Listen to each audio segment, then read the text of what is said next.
మోసకారి Congress సర్కార్పై BRS సమరశంఖం పూరించింది. రైతు భరోసాపై మాట తప్పిన ప్రభుత్వం మీద జంగ్ సైరన్ మోగించింది. బోనస్ ను బోగస్ చేసిన కుట్రలపై రణనినాదం చేస్తోంది. రేవంత్ సర్కార్ మోసాలపై ఇవాళ రంగారెడ్డి జిల్లా షాబాద్ లో బీఆర్ఎస్ రైతు దీక్ష తలపెట్టింది. 13 నెలల కాంగ్రెస్ పాలనలో అన్నదాతకు జరిగిన అన్యాయాన్ని మరోసారి ఎండగట్టనుంది.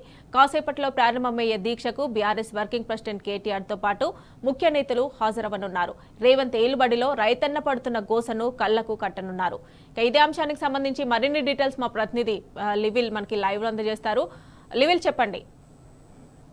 ఇవాళ రైతు భరోసాకు సంబంధించి కావచ్చు, రైతు సంక్షేమానికి పూర్తిగా నిర్లక్ష్యం చేస్తుంది కాంగ్రెస్ ప్రభుత్వం. ఇవాళ 13 నెలలు కావచ్చిన ఇవాళ రైతాంగానికి ఇవ్వాల్సిన రైతు భరోసా ఇవ్వలేదు, రైతు రుణమాఫీ పూర్తిగా చేయలేదు, రైతు కూలీలకు ఇస్తారన్న 12,000 ఇవ్వలేదు.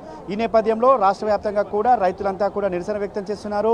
అందులో భాగంగా రంగారెడ్డి జిల్లా చేవెళ్లలోని షాబాద్లో ఇవాళ రైతు నిరసన దీక్షకు పిలుపునిచ్చారు బీఆర్ఎస్ పార్టీ. దీనికి మరి కాసేపట్లో బీఆర్ఎస్ వర్కింగ్ ప్రెసిడెంట్ కేటీఆర్ హాజరు కానున్నారు. ఇప్పటికే పెద్ద ఎత్తున రైతాంగం అంతా కూడా ఇక్కడ చేరుకున్నారు. అయితే తెలంగాణ నాడు వ్యవసాయం పండుగలా కొనసాగితే 10 సంవత్సరాల పాటు ఇవాళ 13 నెలల కాలంలో వ్యవసాయం దండుగలా కొనసాగుతుంది. దీనికి అంతా కారణం కూడా కాంగ్రెస్ ప్రభుత్వం అని చెప్పుకోవచ్చు. వాళ్ళ కాంగ్రెస్ ప్రభుత్వం పూరిత కుట్రలో భాగంగానే వాళ్ళ రైతాంగం అంతా కూడా అరిగోసపడుతున్నారు. అందుకు నిరసనగానే రైతులంతా కూడా నిరసన వ్యక్తం చేస్తున్నారు. రుణమాఫీ కూడా తూతు మంత్రంగానే చేశారు. వాళ్ళ రైతు భరోసా బీఆర్ఎస్ పార్టీ ఆనాడు అధికారంలో ఉన్నప్పుడు 10,000 ఇస్తుంది, మేము అధికారంలోకి వస్తే 15,000 ఇస్తామని చెప్పి మాట తప్పిన ఈ ప్రభుత్వానికి వ్యతిరేకంగా ఇవాళ పెద్ద ఎత్తున కూడా షాబాద్లో వేలాది మంది రైతాంగం అంతా కూడా తరలివచ్చింది. దీనికి సంబంధించి కొద్దిసేపటి క్రితమే ఇక్కడ సభా ప్రాంగణానికి అంతా కూడా చేరుకున్నారు. అయితే దీనికి సంబంధించి అంతా కూడా చేరుకున్న క్రమంలో మరి కాసేపట్లో బీఆర్ఎస్ వర్కింగ్ ప్రెసిడెంట్ కేటీఆర్ హాజరు కన్నారు. అయితే మనతో మాట్లాడడానికి బీఆర్ఎస్ వి నాయకులు సంబంధించున్నారు. వాళ్ళ రైతాంగం ఎదుర్కొంటున్న సమస్యలు ప్రధానంగా ఏ విధంగా ఉన్నాయి, వాళ్ళ నాడు వ్యవసాయం పండుగలా కొనసాగితే నేడు దండుగలా కొనసాగుతుంది అనుకోవచ్చా, ఏ విధంగా ఉంది అసలు?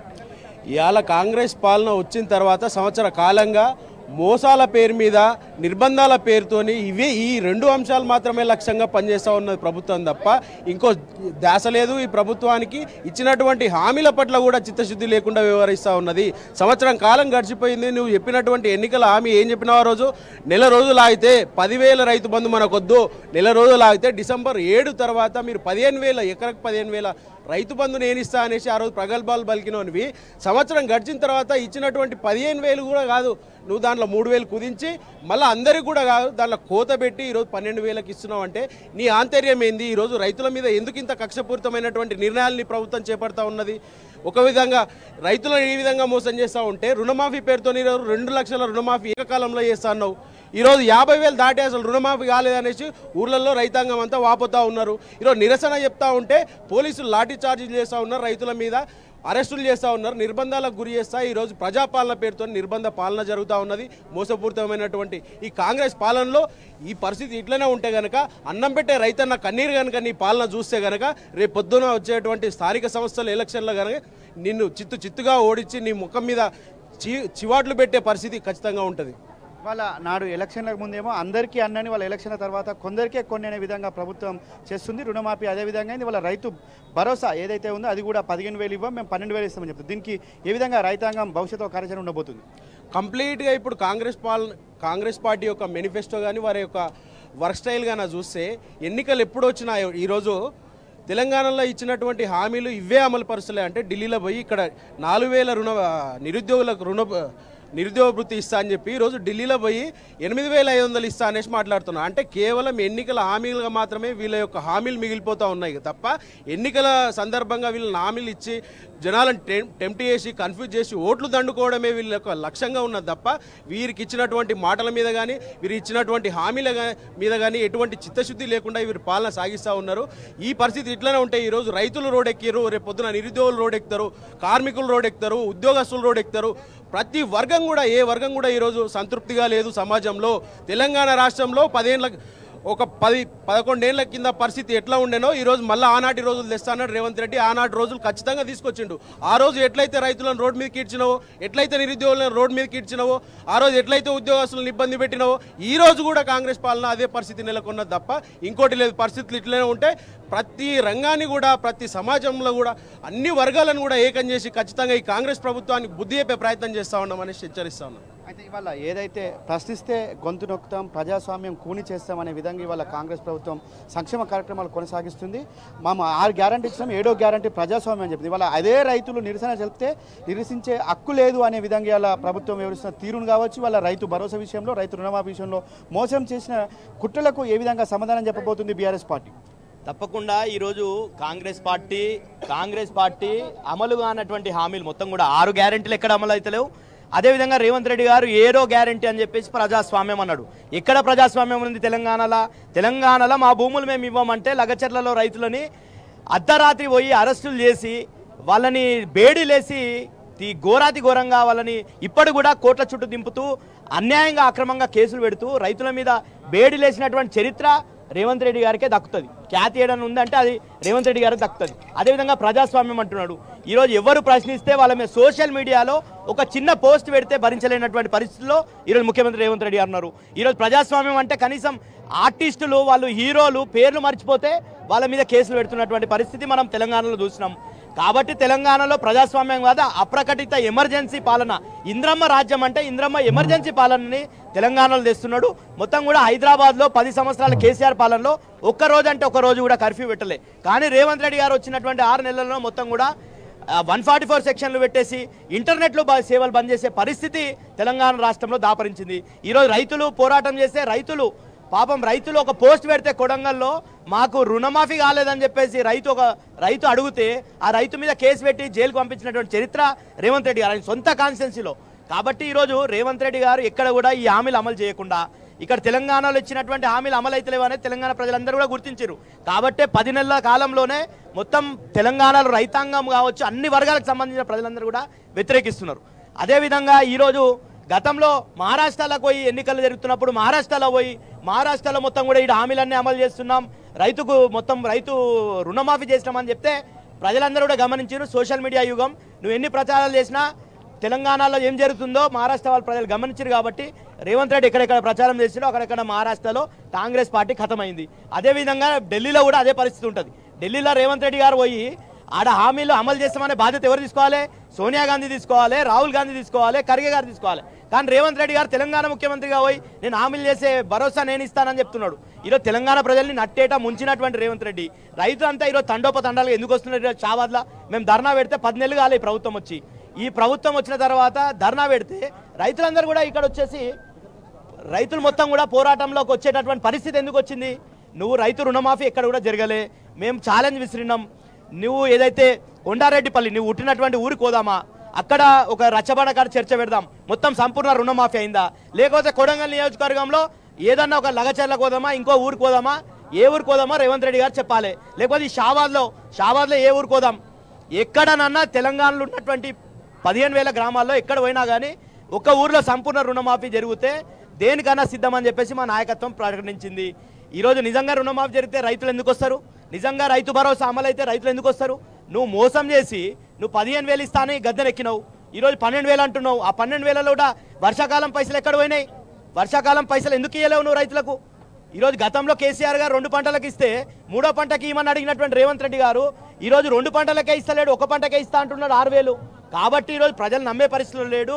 మొత్తం అన్ని రకాలుగా మోసం చేసినటువంటి రేవంత్ రెడ్డి గారు. కాబట్టి ప్రజలందరూ కూడా తిరగబడేటటువంటి రోజు వచ్చింది.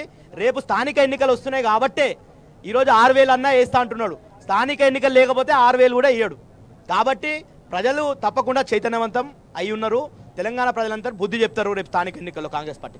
ఇవాళ ఏదేమైనప్పటికీ రైతాంగం కోసం ఏదైతే రైతు నిరసన దీక్షలకు సంబంధించి పిలుపునిచ్చిన నేపథ్యంలో రైతాంగం అంతా కూడా పెద్ద ఎత్తున ఇక్కడ చేరుకుంటున్న పరిస్థితి కనిపిస్తుంది. రైతులు ఇప్పటికే పెద్ద ఎత్తున కూడా చేరుకున్నారు. రైతాంగానికి సంబంధించిన ఏదైతే రైతు కార్యక్రమాలకు సంబంధించి కూడా పెద్ద ఎత్తున చేరుకున్నారు. అయితే మనతో మాట్లాడడానికి అక్కడ మహిళలు కూడా ఉన్నారు. చెప్పండి అమ్మ, ఇవాళ రైతు భరోసా వచ్చిందా? రైతు రుణమాఫీ ఎందుకు ఈ దీక్ష ద్వారా కాంగ్రెస్ ప్రభుత్వానికి ఏం అల్టిమేటం జారీ చేయనున్నారు?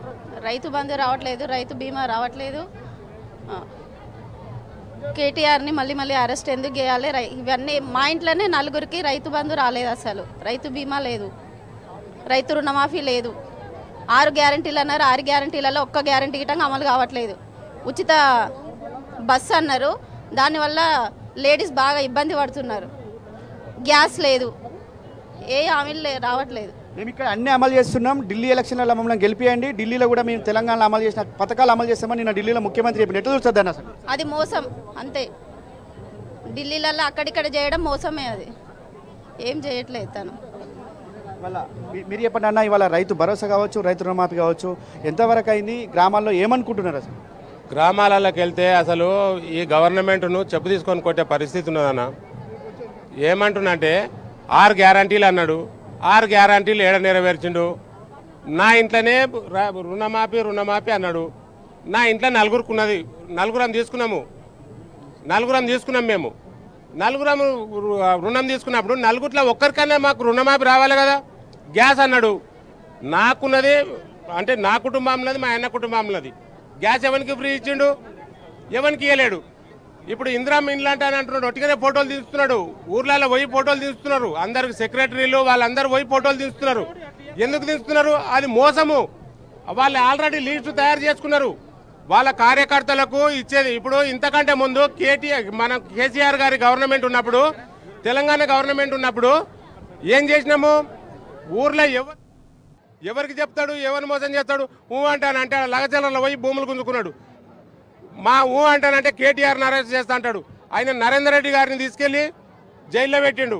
ఆయన ఏం తప్పు చేసిండు అని పెట్టిండు. ఇప్పుడు మా మండలంలోనే చూద్దాము ఎంతమందికి రుణమాఫీ అయింది.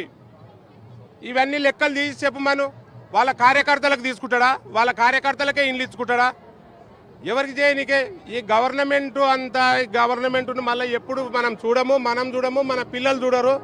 ఇదంతా మోసమైనటువంటి ప్రభుత్వం. ఓకే, మీరు చెప్పండి. ఇవాళ మీరు హైదరాబాద్ నుంచి వచ్చారు, అనేక కార్యక్రమాలు కూడా ఇవాళ పెండింగ్లో ఉన్నాయి. రైతు భరోసా కావచ్చు, ఇలా షాదీ ముబారక్ కావచ్చు, ముస్లిం మైనార్టీలకు సంబంధించిన సంక్షేమ కార్యక్రమాలు కావచ్చు, ఇవాళ రైతాంగం ఎదుర్కొంటున్న ఇబ్బందులు కావచ్చు, అన్నిటి చూడవచ్చు. देखिए, जैसा कि आप जानते हैं, कांग्रेस ने झूठे वादे करके इख्तिदार हासिल किया। उन्होंने न सिर्फ ये रेतु डिक्लेरेशन किया, माइनॉरिटी डिक्लेरेशन किया, एससी डिक्लेरेशन किया, एसटी डिक्लेरेशन किया, किसी पर भी अमल नहीं किया। उन्होंने कहा था कि अगर इलेक्शन से पहले रेतु बंधु मिलता है तो आपको दोनों सीजन में साल भर का 10,000 मिलेगा, और इलेक्शन के बाद 9 दिसंबर को अगर मिलेगा तो आपको जो है 15,000 मिलेगा। आप देखते रहे कि किसको क्या मिला, सिवाय लोगों को धोखे के कुछ नहीं मिला। ये बातें बहुत बड़ी बड़ी करते हैं, काम कुछ नहीं करते। ये लोगों को भटकाने का काम करते हैं, मुख्तलिफ इश्यूज को पैदा करके आवाम के जहन को मुंतशिर कर देते हैं। ये डिस्ट्रैक्शन करते हैं, कभी हाइड्रा के नाम पर आवाम को डराते हैं और जो है कंफ्यूज कर देते हैं, कभी ये मूसी ब्यूटिफिकेशन की बात करके आवाम के घरों को तोड़ते हैं। ये कहते हैं राहुल गांधी साहब कि मैं अडानी के खिलाफ हूँ, और ये अडानी के पास जाकर 100 करोड़ ले लेते हैं। ये कई एक ऐसे चीज़ कर रहे हैं जिससे तेलंगाना की जो तरक्की की रफ्तार है वो मंद हो चुकी है। आप देख रहे हैं कि हर महाज पर जो है तेलंगाना पिछड़ता जा रहा है। जिस तरीके से पिछले 9.5 साल में केसीआर साहब ने, केटीआर साहब ने तरक्की का दौरा रखा। आप देख सकते हैं कोरोना जैसे दौर में पूरी दुनिया ठप पड़ी हुई थी, लेकिन इंफ्रास्ट्रक्चर को जिस अंदाज से कोरोना के दौरान भी डेवलप किया गया, न सिर्फ अजलाओं में, चेवेल्ला में, शाबाद में, हैदराबाद में, पूरे तेलंगाना को तरक्की दी गई। एक विज़न रखने वाली क़यादत थी, एक विज़न रखने वाली लीडरशिप थी। लेकिन ये झूठी बातें करते हैं, ऋणमाफ़ी की बात करते हैं, 2 लोगों को देकर कहते हैं कि हमने सारों को दे दिया। ये कैसे हो सकता है? अगर आइए आप देखिए, पूछे यहाँ पर किसान बैठे हैं, किसान किस लिए आए हैं? अगर इनका हक मिल जाता, अगर इनके कर्जे माफ़ हो जाते तो ये यहाँ क्यों आते, ये यहाँ क्यों बैठते? इतनी जो है परेशानी की हालत में ये अपना घर दार, अपने बच्चों को, अपने बुजुर्गों को, अपनी ज़मीन को, अपने खेतों को छोड़कर आज यहाँ इसलिए जमा हुए हैं कि ये अपना हक मांग रहे हैं। अगर ये अपना हक नहीं देंगे तो हम इनसे हक छीन के लेना जानते हैं। ये अवाम जिस तरीके से कांग्रेस को इख्तिदार में बिठाई है, इख्तिदार से उतारना भी जानती है। हम अपना हक लेंगे। जैसा कि आपने माइनॉरिटीज़ के ताल्लुक से कहा, माइनॉरिटीज़ के ताल्लुक से इन्होंने धोखा दिया। राहुल गांधी साहब कहते हैं कि यूपी में और जो है मध्य प्रदेश में बुलडोजर चल रहा है, जिस पर जो है मजलूमों के साथ, माइनॉरिटी के साथ जुल्म हो रहा है, तो तेलंगाना में भी ये बुलडोजर चला रहे हैं, सबके साथ नाइंसाफी कर रहे हैं। यूपी में कोई मुस्लिम वजीर नहीं है, यहाँ पे भी कोई मुस्लिम वजीर नहीं है। मैं कल की एक बात करके अपनी बात को खत्म करूंगा। केटीआर साहब ने चैलेंज किया है कि लाई डिटेक्टर टेस्ट पे आइए, आकर बताइए अगर आप सच्चे हैं तो ये साबित होगा। शुक्रिया जय तेलंगाना। ఇవాళ ఏదైతే రైతు భరోసా సంబంధించి కావచ్చు, రైతు రుణమాఫీకి సంబంధించి కూడా ఇలా రైతులను మోసం చేస్తూ చేసిన కుట్రలకు ఖచ్చితంగా ఈ చేవల నుంచే భవిష్యత్ కార్యాచరణ కూడా ప్రకటించే అవకాశం కనిపిస్తుంది. వాళ్ళ రైతులంతా కూడా పెద్ద ఎత్తున చెప్తున్నారు. మరి కాసేపట్లో బీఆర్ఎస్ వర్కింగ్ కేటీఆర్ రైతు భరోసా దీక్షకు హాజరు కానున్నారు. పెద్ద ఎత్తున రైతులంతా చేరుకున్నారు. అడుగడుగునా కూడా బీఆర్ఎస్ వర్కింగ్ కేటీఆర్ కు ఘన స్వాగతం లభిస్తుందని చెప్పుకోవచ్చు. Vote studio right level thanks for updates.